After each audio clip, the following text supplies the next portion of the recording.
तो दोस्तों आज हम फिर से आपके लिए लेकर आए हैं देश दुनिया की सभी ताजा बड़ी खबरें। फटाफट एक एक कर विस्तार से आज आपको बताएंगे, तो वीडियो को अंत तक जरूर देखें। दोस्तों वीडियो बनाने में हमें काफी मेहनत लगी है, तो वीडियो को दिल से लाइक कर दे। जहां दोस्तों पहली खबर में आपको बताएंगे कि उत्तर प्रदेश में चुनाव से पहले बीजेपी को लगा बड़ा झटका। यूपी के पूर्व सीएम कल्याण सिंह का निधन, बाबरी मस्जिद तोड़वाने में रहा था इनका बड़ा हाथ।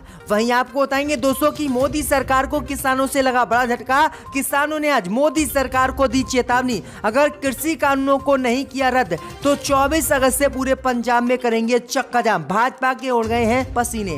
भाई आपको बताएंगे दोस्तों कि भारत आ रहे 70 सिख और हिंदू परिवारों को तालिबान ने एयरपोर्ट से लौटाया, कहा आप नहीं छोड़ सकते अफगानिस्तान। भाई आपको बताएंगे दोस्तों कि अफगानिस्तान में तालिबान की जीत से बुरी तरह से डरी मोदी सरकार। पूर्व सेना प्रमुख ने मोदी को दी चेतावनी, कश्मीर में सेना पहुंचाए भारत, नहीं तो कश्मीर में घुस सकता है तालिबान। वहीं आपको बताएंगे दोस्तों कि उत्तर प्रदेश में आपस में भिड़े भाजपा के दो गुट, जमकर चले ईंट पत्थर और फायरिंग।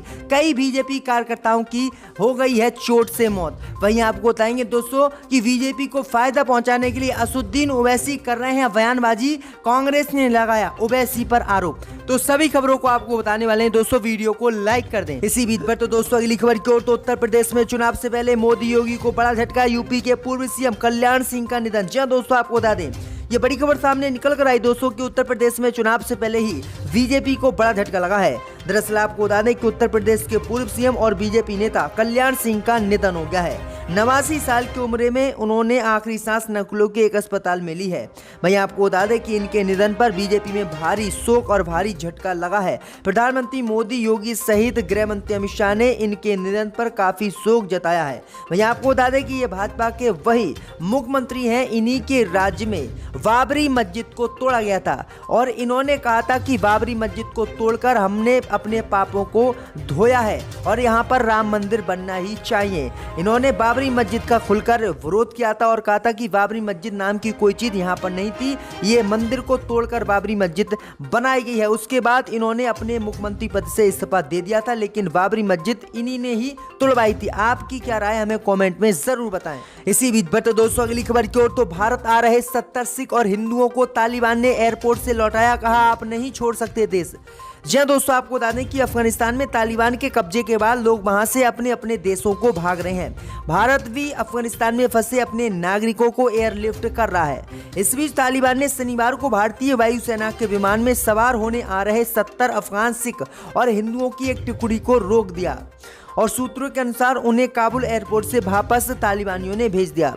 सूत्रों के अनुसार तालिबान ने यह कहते हुए 70 सिख और हिंदुओं की टुकड़ी को रोक दिया कि वो अफगानी हैं और इस देश को छोड़कर वापस नहीं जा सकते। तालिबानी लड़ाकों ने उन्हें काबुल एयरपोर्ट से वापस कर दिया। बता दें कि काबुल एयरपोर्ट पर अमेरिकी सेना के कब्जा है, जबकि एयरपोर्ट के बाहर तालिबान के लड़ाके बैठे हुए हैं और लोगों को एयरपोर्ट जाने से रोक रहे हैं। बताया जा रहा है कि इस ग्रुप में 2 अल्पसंख्यक सांसद भी शामिल हैं। तो ये बड़ी अपडेट आई दोस्तों कि तालिबान अब हिंदू और सिखों को तालिबान अफगानिस्तान नहीं छोड़ने दे रहा है। इसी बीच पर तो दोस्तों अगली खबर की ओर, तो कृषि कानून के विरोध में किसानों ने आज मोदी अमित शाह को दी चेतावनी, मांगे नहीं मानी तो 24 अगस्त को पूरे पंजाब में करेंगे चक्का जाम। जी दोस्तों आपको बता दें, ये बड़ी खबर सामने निकल कर आई दोस्तों कि कृषि कानून को वापस लेने की मांग पर किसान संगठनों से एक बड़ी खबर आज सामने निकल कर आ रही है। 32 किसान संगठनों की तरफ से ऐलान किया गया है कि अगर मोदी अमित शाह ने तीनों नए कृषि कानूनों को वापस नहीं लिया तो 24 अगस्त को पूरे पंजाब में हम चक्का जाम करेंगे। पंजाब के बाद पूरे देश में हम चक्का जाम करने की योजना बनाए रहे हैं। किसानों ने साफ कहा है कि पिछले 8 महीनों से हमारा दिल्ली सहित पंजाब की सीमाओं पर प्रदर्शन जारी है, लेकिन मोदी सरकार कृषि कानूनों को वापस लेने के लिए तैयार नहीं है। इस बीच किसानों ने साफ कहा है कि अगर मोदी सरकार ने तीनों कृषि कानूनों को वापस नहीं लिया तो 24 अगस्त को पूरे पंजाब में चक्का जाम करेंगे। ना तो ट्रेनें चलने देंगे और ना ही बसें चलने देंगे। इस ऐलान के बाद भाजपा की मुश्किलें बढ़ गई हैं। इसी बीच पर तो दोस्तों अगली खबर की ओर, तो नशीमनन सरस्वती ने मुसलमानों को लेकर दिया विवादित बयान, हिंदुओं को हथियार उठाकर मुसलमानों को मारने की दी चेतावनी। जी दोस्तों आपको बता दें कि मुसलमानों के खिलाफ जहर उगलने वाले यति नशीमनन नशिमानंद सरस्वती का एक वीडियो सोशल मीडिया पर फिर से वायरल हो रहा है, जिसमें वह मुसलमानों के खिलाफ हिंदुओं से तलवार और हथियार उठाने की मांग कर रहा है। वहीं आपको बता दें कि इस वीडियो के वायरल होने के बाद लोग उसकी गिरफ्तारी की मांग कर रहे हैं। इस वायरल वीडियो में यति नशिमानंद सरस्वती भाषण देते हुए कह रहा है कि भगवान उनकी रक्षा करते हैं जो धर्म के नाम पर हथियार उठाकर धर्म की रक्षा करते हैं। भगवान उनकी रक्षा करते हैं जो धर्म के नाम पर लड़ते हैं। इस वीडियो में वह मुसलमानों के खिलाफ भड़काऊ भाषण देते हुए भी दिखाई दे रहे हैं और कह रहे हैं कि मुल्लों के खिलाफ हिंदुओं को जो है हथियार उठाने चाहिए और इनका खात्मा करना चाहिए, जिससे कि ये जिहादी देश में पैदा ही ना हो सके। भाई आपको बता दें कि इस वीडियो के वायरल होने के बाद लोग इसकी गिरफ्तारी की मांग कर रहे हैं और कह रहे हैं कि उत्तर प्रदेश में यह हिंदू मुस्लिम के दंगे फैला सकता है। भाई आपको बता दें कि राष्ट्रीय हिंदू मंच और अखंड भारत उत्सव के बैरल तड़े इन्होंने ये विवादित बयान दिया है। इसी बीच पर तो दोस्तों अगली खबर की ओर तो मोदी की महिला मंत्री ने ओवैसी पर बोला हमला, कहा ओवैसी को भाजपा को भेजना चाहिए अफगानिस्तान। जी दोस्तों आपको बता दें कि प्रधानमंत्री मोदी की मंत्री ओवैसी पर हमला बोल रहे हैं। एआईएमएम के प्रमुख असदुद्दीन ओवैसी द्वारा अफगानिस्तान संकट पर मोदी सरकार के रुख और भारत में महिलाओं पर अत्याचार पर सवाल उठाने के बाद केंद्रीय भाजपा मंत्री ने ओवैसी पर हमला बोला। केंद्रीय मंत्री शोभा करंदलाजे ने कहा है कि ओवैसी को अफगानिस्तान भेज देना चाहिए ताकि वह अपने समुदाय व महिलाओं को बचा सकें। दरअसल ओवैसी ने एक कार्यक्रम में बोलते हुए एक रिपोर्ट का हवाला देकर कहा था कि भारत में 9 में से 1 बच्ची की मृत्यु 5 साल की उम्र से पहले ही हो जाती है।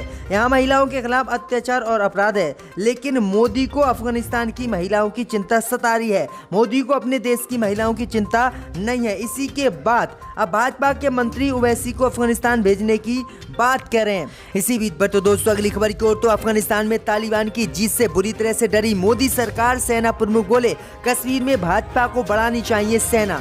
जी दोस्तों आपको बता दें, यह बड़ी खबर सामने निकल कर आई दोस्तों कि अफगानिस्तान में तालिबान की जीत के बाद कश्मीर पर भी संकट के बादल मंडराने लगे हैं, जिसके संकेत मोदी सरकार को अभी से ही दिखाई देने लगे हैं।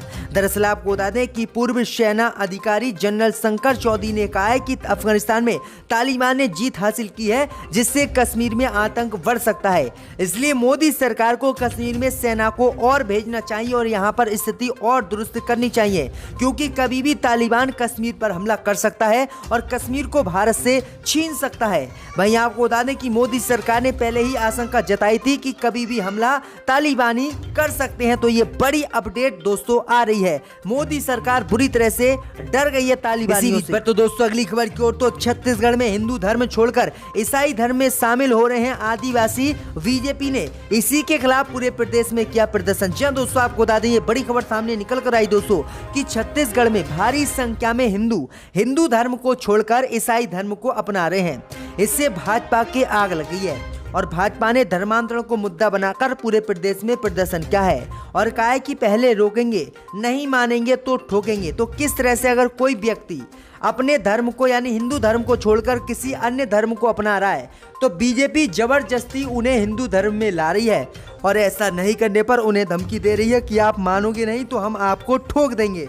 दरअसल आपको बता दें कि एक रिपोर्ट में खुलासा हुआ है कि छत्तीसगढ़ में आदिवासी समुदाय हिंदू धर्म को छोड़कर ईसाई धर्म को अपना रहा है और भारी संख्या में ये धर्मांतरण का मामला छत्तीसगढ़ में चल रहा है। छत्तीसगढ़ में इस समय कांग्रेस की सरकार है और इसी मुद्दे को लेकर कांग्रेस सरकार के खिलाफ बीजेपी ने पूरे प्रदेश में प्रदर्शन किया है। आपकी क्या राय? अगर कोई व्यक्ति अपना धर्म छोड़कर दूसरे धर्म में जाना चाहता है तो उसे जाने की इजाजत पूरे भारत में है, लेकिन बीजेपी किस तरह से उनको डरा धमका रही है। इसी बीच पर तो दोस्तों अगली खबर की ओर तो कांग्रेस ने ओवैसी पर लगाया आरोप, बीजेपी को फायदा पहुंचाने के लिए चुनाव लड़ रहे हैं ओवैसी। जी दोस्तों आपको बता दें, ये बड़ी खबर सामने निकल कर आई दोस्तों कि असदुद्दीन ओवैसी ने उत्तर प्रदेश में लगभग 100 विधानसभा सीटों पर चुनाव लड़ने का ऐलान किया है। इसी बीच खबर सामने निकल कर आई दोस्तों कि कांग्रेस पार्टी अब असदुद्दीन ओवैसी के चुनाव लड़ने से काफी नाराज हो गई है।